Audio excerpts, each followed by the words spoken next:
Lunch முடிச்சுட்டு கொஞ்ச நேரம் ரெஸ்ட் எடுத்துட்டு, ஈவினிங் பட்டுவ வெளியில கூட்டிட்டு போறதா பிளான் பண்ணியிருந்தோம். செகண்ட் பேபி பிறந்ததுலேருந்து பட்டுவ எங்கேயுமே வெளியில கூட்டிட்டு போகல. ஸோ பீச்சுக்கு தான் கூட்டிட்டு போயிருந்தோம். எனக்கு கொஞ்சம் ரிலாக்சேஷனா இருக்குன்னு சொல்லிட்டு நானும் கூடவே போயிருந்தேன்.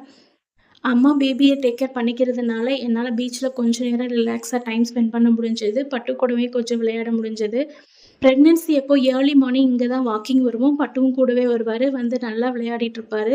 Early morning beach side walking வரும்போதே ரொம்ப சூப்பரா இருக்கும். அன்னைக்கு டே ஃபுல்லா நல்லா பிரிஸ்கா இருக்கிற மாரியே இருக்கும். நாங்க மார்னிங் வரதுனால ஈவினிங் வரதில்ல. இந்த டைம்ல நாங்க இப்ப தான் ஃபர்ஸ்ட் டைம் வர்றோம். வந்தோனே இந்த கார பார்த்தோனே ரொம்ப அட்ராக்ட் ஆயிட்டாரு. ஸோ இதுல வந்து கலர் கலரா லைட் எரியறதுனாலயா என்னன்னு தெரியல. ஃபுல்லா அட்ராக்ட் ஆயிட்டு நான் ஏறுறேன்னு சொல்லிட்டு அவர உட்கார வச்சோம். பிடிப்பானா என்னன்னு தெரியல. ஆனா கடைசி வரைக்கும் நல்லா பிடிச்சுட்டு சூப்பரா வந்து இறங்கிட்டாரு. இங்க கார் டிரைவிங்கும், ஹார்ஸ் ரைடிங்கும் வச்சிருந்தாங்க. ஆனா வந்து இவர் குதிரைய பார்த்து ரொம்பவே பயந்துட்டாரு. அத தொட்டு கூட பார்க்கல. ஸோ கொஞ்ச நேரம் அப்படியே டைம் ஸ்பெண்ட் பண்ணிட்டு வீட்டுக்கு வந்தாச்சு.